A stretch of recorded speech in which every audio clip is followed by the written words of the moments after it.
right, looking at the economy for now, we looked at the budget there, and before we went on break, Mr. Emeka Madimagu was looking at the fact of this oil dependency and, of course, COVID-19 pandemic, how it affected the economy a lot. And we would say that Nigeria, as we all know, is an economy dependent on oil, and with the COVID-19 pandemic that happened, there was a crash in oil price, of course, which brought lots of effect in the country. So how would you say the federal government handled this issue?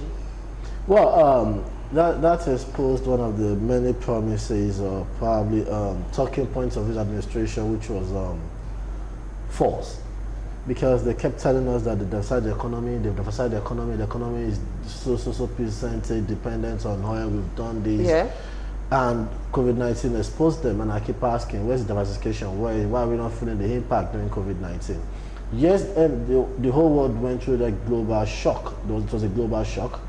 Every economy was almost crumbled, but because we didn't have right monetary policies, economic framework on ground, that's why we felt it more than others. And I think it's now time for Nigerians, probably the political class or ruling class, if I can use the word, will be more patriotic and more truthful, not just banding words around because they want to score cheap popularity or something. Tell us the truth and make conscious effort to live, stand by your words. We have a lot of other things. The extractive industry is not serious, is not exploited or explored the way it should be, to give us more foreign earnings. So we should look at that. It's not just about crude oil, natural resources. We should even look more at human capital development. We should do things like that to earn more funds. India, to the best of my knowledge, doesn't have crude oil. I stand to be corrected, but India makes so much money from ICT. That's services. We should be more service oriented as a nation. We have things we could export. South Korea, countries like that depends on technology. Well, the whole world is shouting. The whole world is crying. Everybody is looking onto some multinationals or pharmaceutical companies for vaccines. We have the Nigeria Institute of Medical Research. When COVID-19 came around almost a year ago, was there funding for NIMA? That's what they call, to develop vaccines and what have you. And you have a president say he wants to import vaccines. So it's sometimes you hear some pronouncements and some policy statements and just feel like, at times you ask God, why am I Nigerian?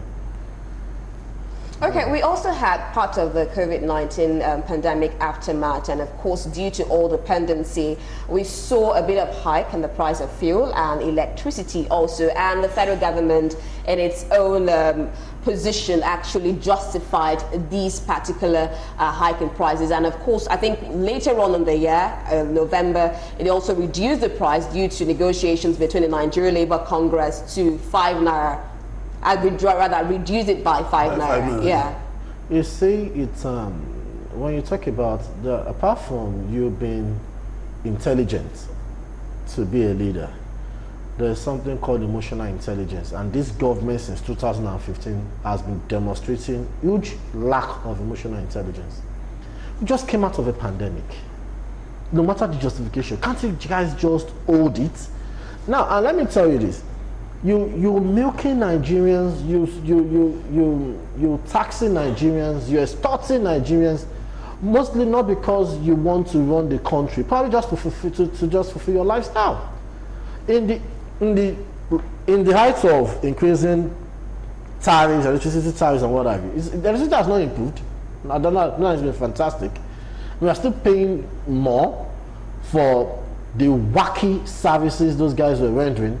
2, as VAT is now even been 7.5. Yeah. They're still mooting the idea that they want to increase it. Yeah. Nigerians are still going to bear the burdens. But if you still go through the budget of the State House, you still find some ridiculous amount budgeted for kitchen expenses yearly. I will still tell that if you go to the budget of the State House, it's a fixed cost of 20-something million naira or 60 million naira yearly for ICT, for software renewal. It's still there. So why are these guys this wicked and insensitive? But won't you say that probably their hands were tied again? Which hands? Was their hands? Okay. Because before even this federal government, before this administration came in, we would know that also past administrations also made mistakes. But this same government that came on board now to say, because when Nigerians, I don't know, maybe these people think all of us are suffering from amnesia. This government in 2016 there about 2017, we removed subsidy from on PMS. And Ibe Kachuku says, as at the time they're removing it, that by the end of December that year, PMS will be sold at maybe 40 something naira. He said it. So which subsidy are they removing again in 2020? Which one are they removing? After the removal of subsidy, officially, Nigeria was still paying 774 million naira daily under recovery, which was even against some constitutional provisions. That means an average of 1 million naira per local government in Nigeria. And that fraud went on for how long? So which subsidy are you removing again in 2020? So we should be asking questions. It's so sad that when you talk, you criticize this government now, everybody accuses you of being unpatriotic. Some people say it is haram to criticize a government. Some will say you should pray for your leaders. Well, I didn't pray to get the leaders in there. I voted for them. So you would want them to do better now in 2021? I'm not trying to be, I don't want to create a dystopic, situation in the country. I don't want to sound pessimistic. I don't want to say can anything good thing come out of Nazareth, but nothing good can come out of these people's Nazareth. Okay, well, looking at their achievements, or rather things that they have done, we know that also in December, Nigeria, the federal government opened up its borders. At least I think lots of people were happy with this achievement, or rather with this development. We would also know the sign of the budget, where now the cycle can now run from January 1st to December 31st. We also know that Nigeria once again has started this Africa Continental Free Trade Agreement. So we would see this as probably a hope in the light, or rather saying that probably at the end of the tunnel, that probably the economy will be better with all this. The closure of the borders was even a wrong-headed move in the first place. You don't shut down your borders because you want to control the flow of rice. It was just about rice. No, apart from that, there's also security matters. They said most times people import arms, so that was also smuggle arms. That was one of the reasons also. Okay, fine, but how effective was the closure of the borders? The president recently admitted that the idea wasn't actually a feasible one when he said that it's only God that can police the border between Nigeria and Niger Republic. So what it means is that they just police certain areas like Seme-Border, some areas, border in Cross River and all that. But not yet. So there were certain areas because Boko Haram was moving in and out. If you remember the American who was kidnapped in Niger and brought into Nigeria. So you see, we still have a problem with controlling our borders. They are very, very porous at certain points. So the closure of the borders, you see, the unfortunate thing is that the African Union and ECOWAS have become big jokes. They are not biting enough. They are just lame duck. Not really, you just hear some funny pronouncements from them. Paper tigers. Where is the continental brotherhood? Where is the cooperation? Where are these small arms flowing from? How are they coming into the country? Smuggling of cars, is it basically coming in from? We know a lot of smuggling goes on around the Niger border. It's a fact, unless they want to deceive themselves. A lot of smuggling comes in, a lot of smuggled cars coming from there. So what is going on? Now, you talked about rice. What we need to do, you see, and that is one argument I've made again and again, is that when we talk about the exchange rate, we shouldn't really bother about how strong the Naira is.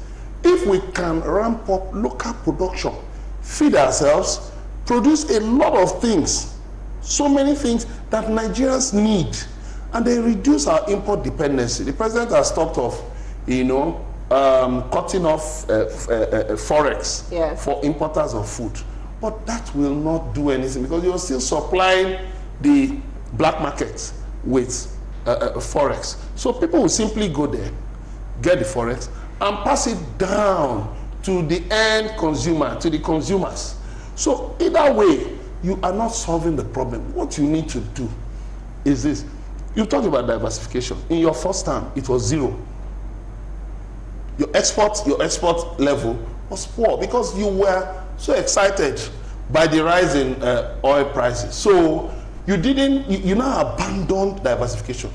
You pumped in a lot of money into local production of rice, which was good. State governments did a lot. The central bank through the Anchor Borrowers scheme, they did a lot. But the issue is this: when the capacity was not there, a lot of what you call local production of rice is still basic. We have not elevated local production of rice to a point whereby you can produce much more than what we have now. And then again, you've not been able to get your youths, Nigerian youths, to buy into agriculture as a career, getting into agricultural production, not just agricultural production, agro-processing, and other things, even ensuring that from agriculture we can get a lot of input for our industries. Now we have a shortage of maize. We have to import. We have to give license to some people to import maize, which is ridiculous because we have arable land to produce maize. So let's get to short. You said to Button, you have lands across the country to cultivate things, even maize. Go to the farms, and if the herdsmen will allow you to plant to farm. That was even coming to that. Now the president has said, it said one agency should make sure that as many tractors as possible get. Yes. There was an edition of this program Sometime last year where we talked about tractors. How many tractors are available? Then you also have security issues. People up north who, in many communities, take farming as their way of life cannot even go to their farms. Then you have the issue of herdsmen ravaging farms in the north central and in the southwest. You have Boko Haram up in the northeast, Boko Haram and ISWAP. They've made life very difficult for the people there. A lot of people have fled their homes and abandoned farming. Then in the northwest and north central, you have Ansaru and then the so-called bandits. Yeah. Then in the southwest, in the southwest, in the south, you have the herdsmen.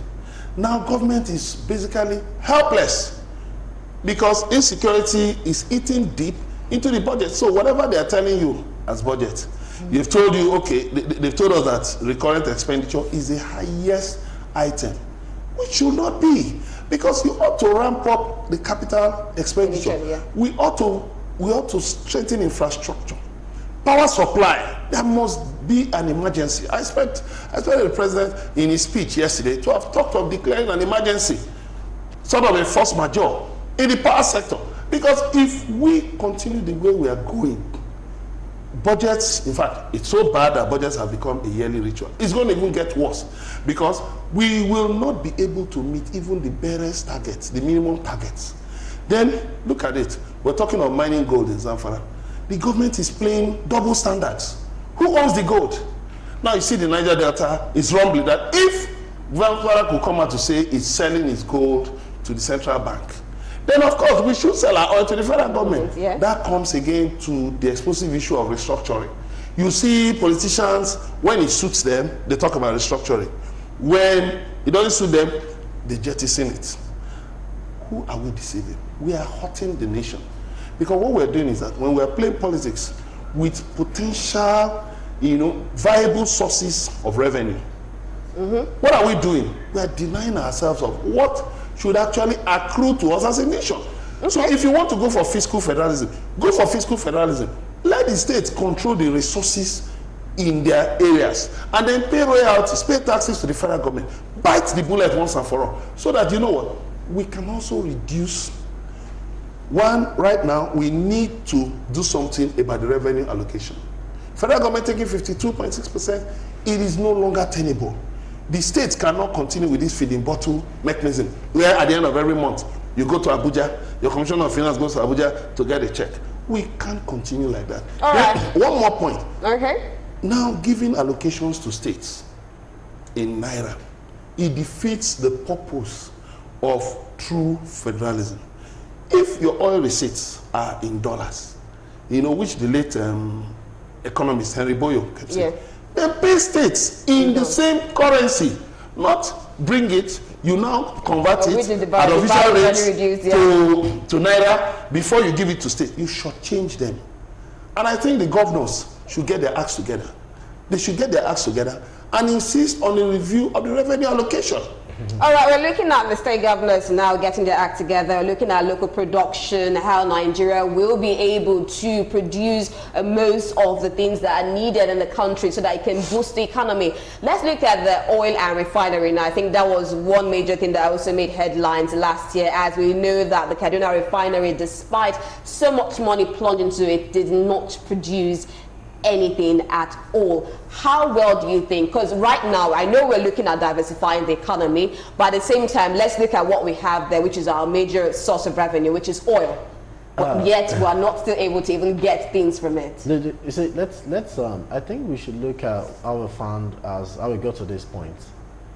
In business, business studies in secondary school, economics in senior secondary school classes, we were made to believe that if you are citing industries, the best thing to do is cite the industry close to the raw material. Okay. Where we got it wrong by citing a Kaduna refinery, by even like having one. Because we're even going to cost us more trunking crude oil to the Kaduna refinery. So there are some things that we need to tell ourselves the truth as a country. Economically, is not viable. We need to shut down Kaduna refinery. So you don't see the management of it as a problem? I'm just thinking about the basic things. Once we agree that we need to shut it down, there will be no need for the management of Kaduna refinery, because we're saving costs. That is one. Moving forward, you see, it's so pathetic that year in, year out to say the same thing. And I probably want to go back to what Obasanjo, General Obasanjo, is a farmer, an established farmer, and is still so much into agriculture. But Obasanjo never for once in his 8 years made it look like agriculture is what is going to turn around the economy. So, and Buhari, to the best of my knowledge, President Buhari, to the best of my knowledge, is not a successful farmer, or is not as successful as Obasanjo as a farmer. So what is this crave about pushing the narrative that we should go back to farming? We should go back. Is Yusuf in the farm? When you talk about the processing sector, to set up even a bagging company to produce sacks for farmers and probably processing plants to bag their produce, it costs nothing less than $13 to $15 million on the average. Where would the Nigerian youth get that such funding? So when they keep coming up with farming, you see, the policy of this government since 2015 has been rice. China, which is the largest grower of rice, doesn't even produce all the rice its people eat. It still imports rice. Even America. And you think you can just shut down your borders because you think that will boost rice production and people will become billionaires and your GDP will increase? Yes, some of them might increase your GDP, but look, you shut down the borders and did you achieve anything? You shut down the borders, the Kankara boys were moved from Katsina far to Zamfara, even beyond Zamfara. US came, had a sting up, had a rescue mission in Nigeria. Your borders were secured. And people were, you see, until Nigerians we tell ourselves the truth, that we are in a mess. We got ourselves here. And everybody needs to work maybe in different opposite directions, but so far the interest is to protect Nigeria. We need to work. We're still going back to the issue of the refineries there. Yeah, I'm still coming. So the refineries, what are we producing? The refineries. This government came and said they'll fix the refineries. It didn't happen.